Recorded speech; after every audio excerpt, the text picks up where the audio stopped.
Hi, I'm Jill Sannard. I'm an Australian-based naturopath and herbalist.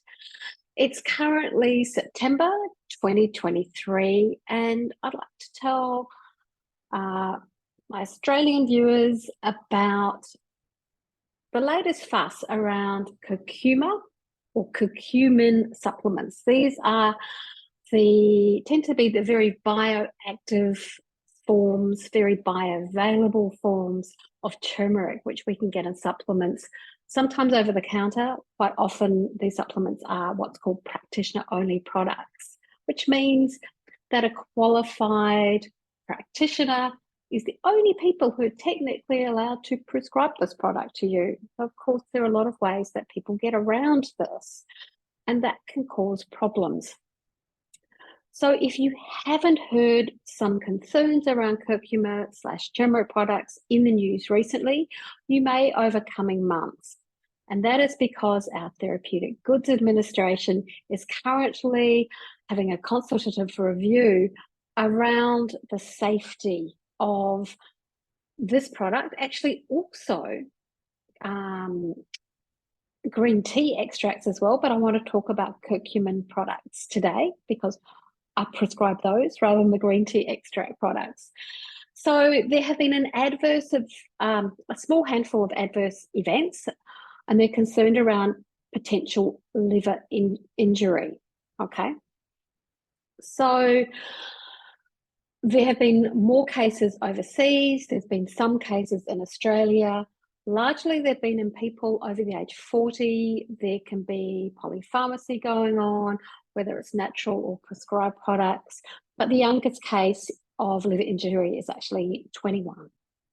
So what the TGA is doing is consulting with consumers and with industry around this. And the problem is very likely that the current dosages don't take into account the highly bioavailable products.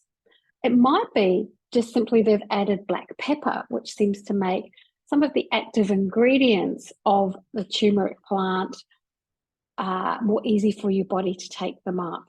And that could be the problem. There's also standardized extracts, and we're only talking about these tableted or liposomal products rather than food, eating it in your food. There's no concerns about, you can add as much turmeric and drink as much turmeric as you like. The TGA is not particularly interested because they haven't had food-related reports of adverse events.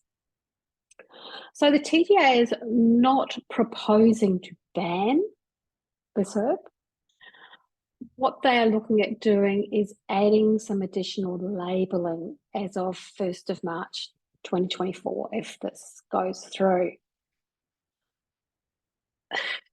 It's still classed by the TGA as a low-negligible risk product. And LiverNet, which is an international liver injury reporting system, puts it as category B, and which is likely rare cases or rare cause of clinically apparent liver injury. Okay, so this doesn't tend to happen very often. And so the label in future may include the following wording, if I can find it. Yeah, it's going to, okay, the wording may be, in rare cases, curcuma species may harm the liver. Stop use and see a doctor if you have yellowing skin or eyes, or unusual fatigue, nausea, appetite loss, abdominal pain, dark urine, or itching. Then it goes to give maximum daily doses for different ages of children. The TGA document I saw didn't include adult doses in that. So that's kind of the main point that I want to take on board. This is what it's about. It's not going to be banned. It still will be available. It's going to have a labelling requirement. For example, St. John's Wort has labelling requirements around concomitant medication use, those sorts of things. And it kind of brings up a really important point for me, which is most of these products are practitioner only. We know that people can walk into a health food store or pharmacy and maybe able to get that product without a consultation or a quick chat. And in that time, that shop assistant may or may not be qualified to hand that product over to you. They probably are not recording your age, your full name, your contact details. They are not going to be contacting you if this product was going to be recalled, if this product was going to have a higher classification of injury rating, right? But your naturopath or your herbalist who prescribed it would.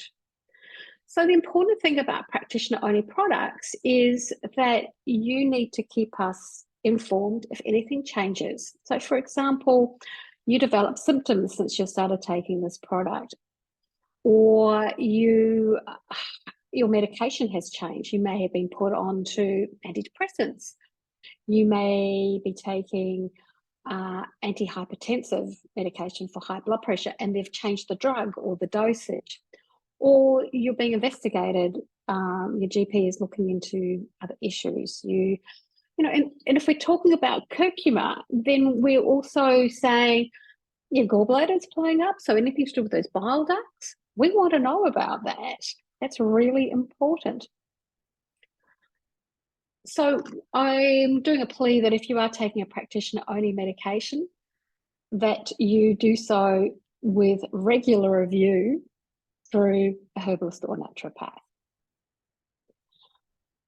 If you are taking this from another source, you have an adverse reaction, you need to report it to them because they are the prescriber and they need to kind of carry that for you. When we talk about adverse reaction reports, I think there's been an incident lately that really brings a bit of light to the TGA report. So in these reports concerning curcuma, in most, if not all cases, it's actually the curcuma product or curcumin product is presumed to be the cause of the problem. Now, we had a recent case, a colleague had, where someone had a massive hepatotoxicity event or a massively high hospitalized spike due to very, very high liver functions.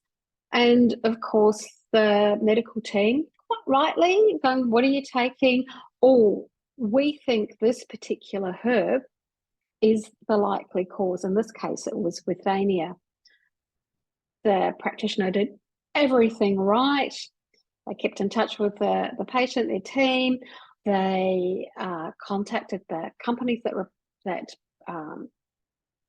were responsible for any of the naturopathic medication that they had prescribed, and a TGA adverse reaction report was lodged. Now, I've seen how it is lodged, and it is saying that withania is the presumed cause. Now, as things transpire, what it actually looks like is that it wasn't the herb, it was a particular virus that can cause your liver enzymes to raise. That was not either looked for in the first instance when the person was hospitalized, or they were very quick to jump on it must be the herbs. Now, that potential adverse reaction report is lodged. It's there. It's saying that withania is the cause or the presumed cause, and it's not going to be taken down. So adverse reaction reports are really important. We need to do them, but we've got to say when it's not the definitive cause, when it's a presumed cause, it may be giving weight to potential danger of a product that actually doesn't exist. Now, remember, all substances that we take, if we're talking about nutritional products, herbal products, over-the-counter or prescribed medication, all has the potential to have adverse reactions. Also has the potential to have almost synergistic increased adverse reactions the more you take, more products of different types that you take. So this, nothing that we take is without risk.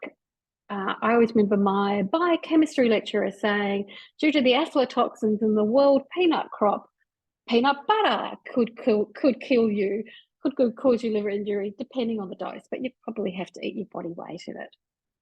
So water, we occasionally have people dying of drinking too much water. The thing is, let's take things in context. Always report to your prescribing practitioner if you have some concerns around a medication, but also all individuals. We also talk about idiosyncratic reactions, particularly to herbs. Some more common idiosyncratic reactions are a small percentage of people who take a calmy, sleepy herb, valerian, have the paradoxical reaction. They will be wide-eyed and bushy-tailed and can't sleep. So please do report any concerns to your prescribing naturopath or herbalist. Try to avoid self-prescribing or continue to accessing a practitioner on a medication that you might have been prescribed years ago, which hasn't had any reviews. Keep us up to date. Let us know what's going on. Stay safe and stay well. There's more information on my website, jillstannard.com.au, but you're welcome to leave a comment or get in touch. Have a good day.